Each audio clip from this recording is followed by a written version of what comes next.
Nou, goedemiddag allemaal. Daar zijn we weer met een hele grote groep kinderen. We gaan even beginnen met een beetje warm worden. En dan heb ik even jullie nodig, want dan mogen jullie even gaan staan.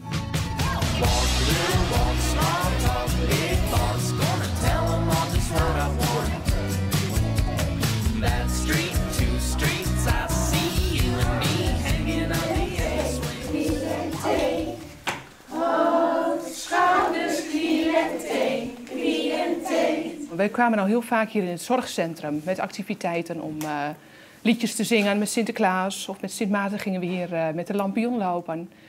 En we zijn heel erg bezig met een gezonde wijk. Gezond gedrag voor de kinderen. En dat konden we heel mooi combineren natuurlijk met ook hier beweegactiviteiten met de mensen die naast ons wonen.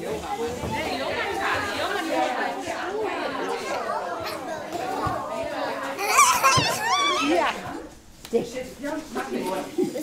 Misschien ga ik wel winnen van jullie. In het midden ook. Wat waren jullie net aan het doen? Met de pakjes en bebbers aan het... Wat ik zag hier net met een ballon. Wat deden jullie? overgooien.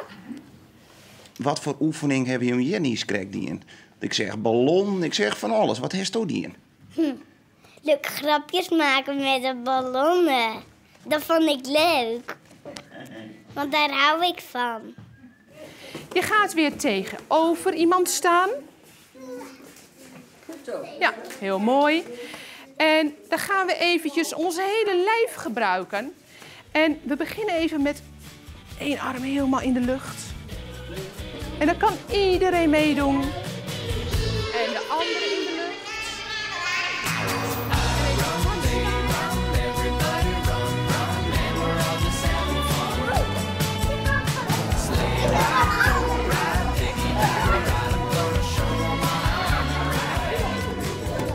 Hoe leuk is het dat ze hier even op visite komen?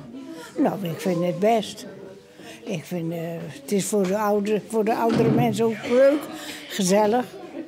Verder, het is wel goed hoor. Is het ook nog een beetje goede lichaamsbeweging? Een stukje gymnastiek? Ja, heb ik geen last meer. Je weet misschien, ik ben vorige week 100 geworden. Hele grote zaal vol mensen. Zo oud had ik u niet geschat. Nee, maar ik ook niet. Ik had het nooit gedaan. En dit is de eerste keer. En wat vond je ervan? Ze zijn me wakker maken. Maar hij vindt het wel leuk. Ja, ik had net verwacht, ze morgen net. Dat vind ik hartstikke leuk, want ik mag heel graag met benen omgaan. Dus dat vind ik wel gezellig.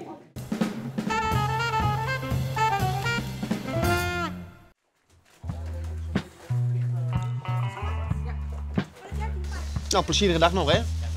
Heb u hem? Ja, alsjeblieft. Meneer, mag ik uw vriendin zijn?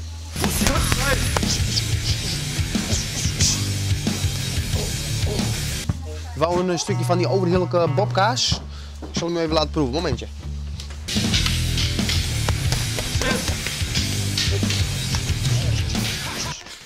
Mijn naam is Michel de Leeuw en ik ben eigenaar van de West-Friese Kaashandel. En ik heb al meer dan 10 jaar vechtsportcentrum De Leeuw in Sneek.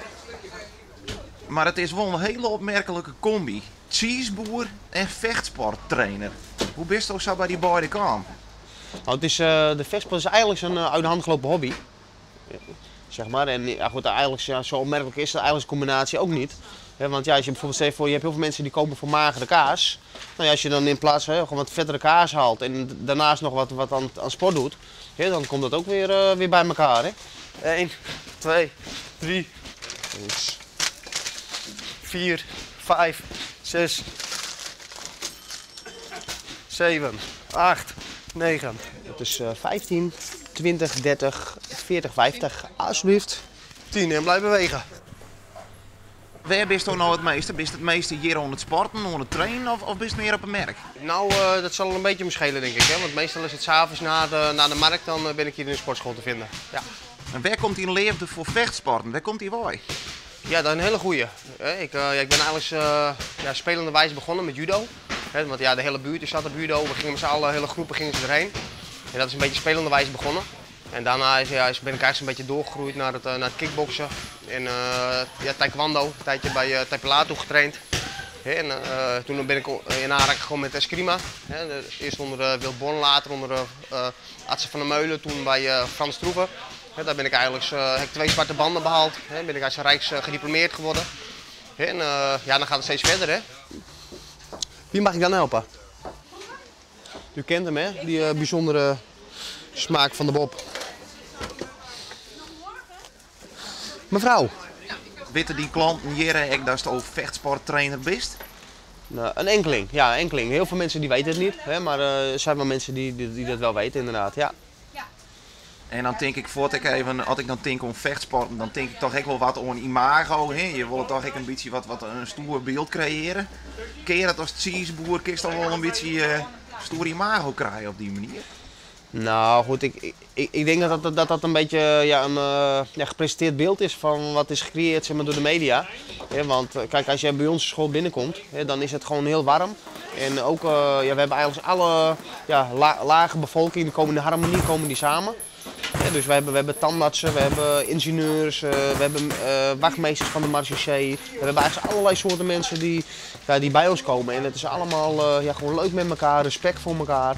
En gewoon elkaar op een hele leuke en leerzame manier te prikkelen om beter te worden. Alsjeblieft.